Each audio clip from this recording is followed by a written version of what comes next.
সম্প্রতি সামাজিক মাধ্যমে একটা পোস্ট খুব ভাইরাল হয়েছে, যা দেখে আমি একটু তাজ্জব বনে গেছি যে রাজ্যটাতে কি চলছে। ঘটনা সম্ভবত গতকাল অথবা পরশু দিনের। একজন যুবক, তার নাম যা এখানে বেরিয়েছে, এই শানু মালাকার। তিনি একজন লোকশিল্পী, নিজেও গান এবং গান গিয়ে শোনান। তার সাথে শারীরিক কসরত দেখিয়ে মানুষকে খুশি করে আনন্দ দিয়ে তিনি 2-4 পয়সা তিনি জমান। এবং সেই পোস্টের মাধ্যমেই এবং যে পোস্টটা ভাইরাল হয়েছে সেখানে যে নানা মানুষের কমেন্ট, সে অর্থ তিনি যা সংগ্রহ করেন নিজের জন্য খরচ করেন না, এটাও গরিব দুঃখী বা দুস্থ তাদেরকে বিলিয়ে দেন, সমাজসেবা তো করেন। এখন সেখানে যে ঘটনাটি ঘটেছে, একজন যুবক নিজেকে রাষ্ট্রবাদী পরিচয় দিয়ে সরাসরি তাকে বলছে যে গানটা এই শানু মালাকার সেদিন শোনাচ্ছিলেন সেটা একটা ভক্তিমূলক এবং মানবতার আহ্বান, কিন্তু সেই গানের একটা কলিতে আল্লাহ বা এরকম কিছু কথাবার্তা আছে। কেন আল্লাহর নাম নেবে? কেন আরেকটা ধর্মের আরাধ্য সেরকম ব্যক্তিকে তার জয়গান করবে? এটা ভারতবর্ষ, আর আল্লাহ মানেই হলো বা যে ধর্মের অনুসারী তারা জেহাদি। ভারতের মাটিতে এরকম গান গাওয়া যাবে না। এবং তাকে প্রায় বর্তমান সময়েতে এই সাম্প্রদায়িক শক্তি যেরকম একটা সম্প্রদায়কে হুমকি দেয়, পাকিস্তানে চলে যাও, ভারতবর্ষে থাকতে পারবে না, এটা নির্দিষ্ট কোনো একটা সম্প্রদায়ের দেশ, অসংখ্য লোকের সামনে এইভাবে তাকে হুমকি দিয়ে যাচ্ছে, প্রায় মারমুখী।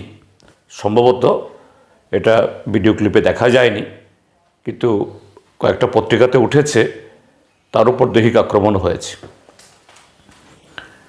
কিন্তু এখন অবধি এই আক্রমণকারী ব্যক্তি স্বাধীনতার উপরে একজন মানুষের, যে নিরীহ মানুষ, তার স্বাধীনভাবে তার বক্তব্য উপস্থাপন করার, মানুষের কাছে যে ভাষাতেই হোক, ভক্তিমূলক গান, এটা হিন্দু হোক, মুসলমান হোক, খ্রিস্টান হোক, বৌদ্ধ হোক, সেই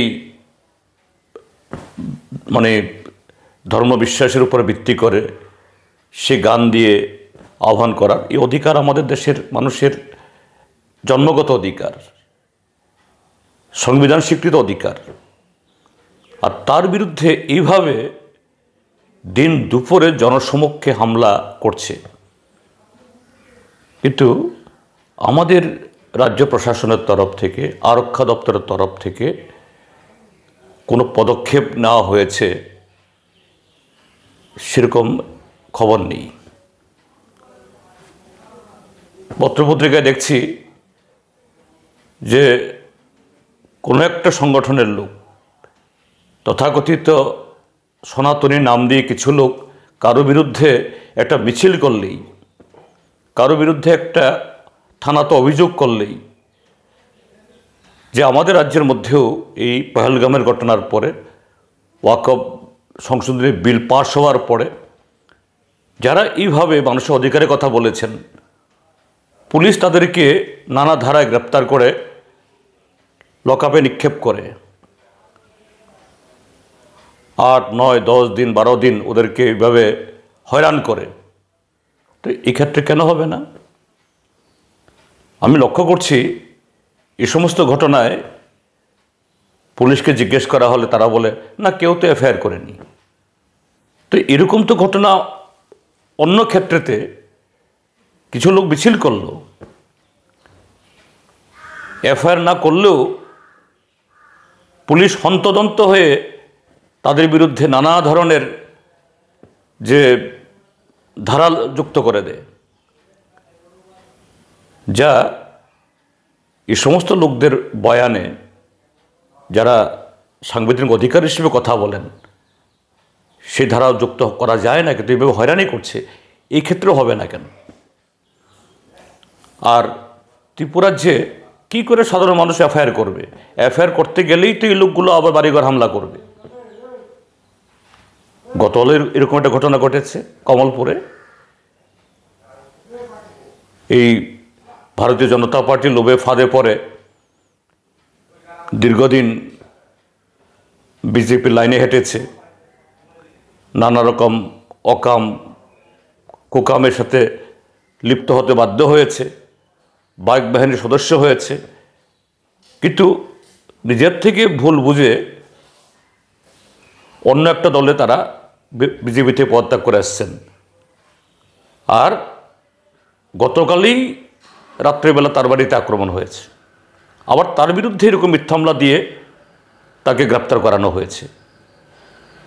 তো ত্রিপুরাজ্যের মধ্যে নিরীহ মানুষ এইভাবে থানায় বিচার চাইবার সে পরিবেশ আছে? সে আইনের শাসন আছে? আমি স্বনির্বদ্ধভাবে আমাদের রাজ্যের বর্তমান পুলিশ প্রশাসন, তার মাথায় একজন অত্যন্ত সৎ এবং দক্ষ অফিসার এখন বসেছেন, তার কাছে অনুরোধ করব এবং সরকারকে অনুরোধ করব যে এই শানু মালাকারের উপরে যে আক্রমণকারী দুষ্কৃতী, একজন নাগরিকের ব্যক্তি স্বাধীনতা, তার উপরে সে আক্রমণ করেছে এবং সরাসরি যে একটা নির্দিষ্ট ধর্ম মানেই হলো জেহাদি, তাদের উপাসনালয় মানেই হলো এটা সন্ত্রাসবাদীদের আখড়া, তাদের পাকিস্তানে এই যেতে হবে, এইভাবে হুমকিকারী। এটার বিরুদ্ধে যে ধারাগুলির প্রযোজ্য হয়, যে ধরনের পদক্ষেপ পুলিশ নেওয়া উচিত দ্রুত নেওয়া হোক। তা না হলে পরে এই রাজ্যের আইন শৃঙ্খলার আরও অবনতি ঘটবে। যতই বড় বড় বিজ্ঞাপন দিক, ভালো ভালো কথা বলুক, এতে রাজ্যের আইন শৃঙ্খলার পরিবেশের এবং মানুষের মধ্যে সংহতি এবং এই কি বলে সাম্প্রদায়িক সৌহার্দ্যের এতে উন্নতি হবে না, বরঞ্চ ক্ষতিই হবে। কাজেই এটাকে ছোট করে দেখা না, আমি অনুরোধ করব সরকার দ্রুত পদক্ষেপ নিক শানু মালাকারের